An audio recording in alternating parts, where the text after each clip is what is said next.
by Kevin Magnussen and Carlos Sainz Jr. Really, really impressive. Very, very fast young drivers, and the quickest I've seen over the last decade, really, over a lap. Bonato, though, you know, was a very strong front runner in 2 litres Formula Renault Euro Cup, so he's been in the paddock several years, and he has got that data to learn from. And if he's not finding the pace, then he may have to accept at some stage that he has reached his ceiling at this level, and it might be time to start looking in other directions. And if you can pedal a car like this at decent speed, which he can, then again, maybe he needs to be looking at somewhere where he can go to earn a living rather than spend a fortune in trying to pursue a dream that might just be a little bit above his pay grade. But confidence is a big element as well, and there's no doubt, having Kevin, you think you're going to learn a lot, but you've also got to take into consideration it is a confidence aspect to his driving. You really are going to have taken a real knock off the back of, you know, last year and the beginning of this year.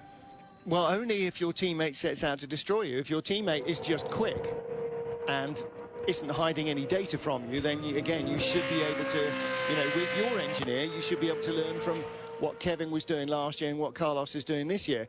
You know, you can show me the traces and it won't make any difference to my speed either. So there's, you know, you have to accept in any sport, if you're a footballer, you have to accept at some stage, I'm not a Premiership player. I can see that in what they do that I know I can't, or I'm a good national level tennis player, but I know I'm never going to be in the top 5 in a Grand Slam.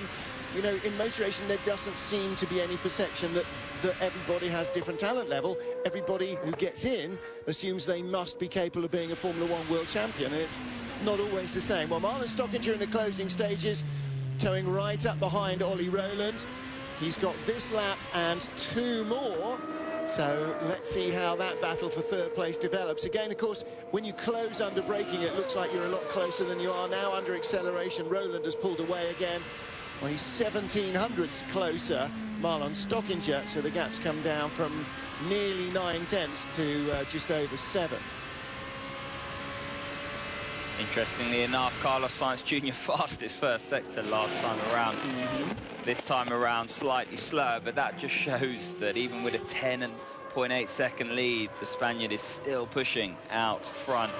Ollie Rowland's still pushing. He has to push now because Marlon Stockinger, as you said, that gap is closing down. Certainly, as you see the different levels of downforce, Marlon Stockinger with the high planed rear wing, that's high downforce on that Lotus car. Oliver Rowland on the medium downforce setting. You can see that the upper element of his rear wing just slightly lower down in terms of where it sits on the end plates, and that's what's hurting him in the 1st and 2nd sector, and that's why you see Stockinger cruise up. He's probably used his tyres slightly better as well, Stockinger, because of that downforce setting, but this is now where Rowland should be able to stretch his legs if he's got any DRS left. You know, did he use all his DRS up trying to pass Zoe Lamberg? We'll have to wait and see. Well, that's a good question. I mean, the deal here, of course, is that for all that Zoe Lamberg's higher downforce helps him in the twisty stuff, you can't pass in the twisty stuff. Where you pass here is at the end of the straight. Now, of course, using DRS and being in the turbulence behind Ollie Rowland helps to cut some of the drag on Marlon Stockinger's car, rather, but not enough, because he's not getting close enough to actually make a pass. There you can see the battle behind Zoe Lamberg as well, Roberto Meri and Mathieu Vax-Xavier. Battle for 6th place, and that looks like a similar battle as well. Vax-Xavier, the other Lotus car, again with the full element of rear wing visible, the full height, and in front you can see Roberto Meri with the red nose. His rear wing is lower compared to the end plates. He hasn't got taller end plates, he's got a shallower wing, and a shallower wing means less drag, means less grip in this twisty stuff, but he's using that, and you know, you've got to live with something somewhere, and they're living with that here for the speed on the straight. It's always an engineer's compromise, isn't it? Yeah. Straight line speed drag with downforce. Pierre Gasly had those 2 great first laps at Monza. That's what cemented his position in terms of his overall finishes there. It didn't work out for him, did it, this time around? He had a tough start. Yep. Made a mistake in turn 1. and then spent the rest of the race trying to get back. That massive hole in his nose cone will not have helped him. Well, his problem in turn one was whoever it was getting sideways in front of him. Who do we say it was? But he'd outbraked himself before that, because Roland took everyone wide. Yeah. It's that train effect. When the first car outbrakes itself, then the rest of them tend to go with. And Mary and Gasly went with Roland there, and they were both, all three of them were isolated on the outside, weren't they? Now, leader on the last lap. I'm assuming these guys have one more to complete. I was just trying to work out when it went to 0 plus 1 lap, exactly what that meant. So the leader, Carlos Sainz Jr., has already crossed the line. He's on the last lap. Nikolai Marchenko, 11.8 seconds behind him, is on the last lap. And Ollie Rowland and Marlon Stockinger are going to be on the last lap as well, as you look inside the Lotus garage. Again, Roland seems to have that straight line sorted out. I mean, it's the corner onto the straight and off the straight at the back of the track that are going to decide who ends up where. And Stockinger is going to have to find something fairly outstanding around this twisty second sector of the lap to be able to really put Ollie Rowland under serious pressure. This is going to be a really, really good result for Ollie Rowland and the British squad if they can just hang on now for this final half a lap. Marlon Stockinger won't give up, because he himself is chasing his first ever podium. Marlon Stockinger has not finished on... no, he has. He had his first podium. What am I talking about? Last time out in Monza. In Monza. That was on my mind. That's why I was looking at my notes. Oh, yeah. So Stockinger wants to back that up. Yeah. So Carlos Sainz is at the end of the straight. He's going to win this one at a canter. The man from pole position made it all look very straightforward. Last time out in Monza, it was Dad Carlos outdoing Antonio Felix da Costa with the donuts. The race still continues behind him. It's probably an FIA fine in that, Sam, I would have thought. Nikolai Marchenko, just but Rowley to Formula Renault Euro Cup last year, on the podium in third place here. Zollenberg fifth.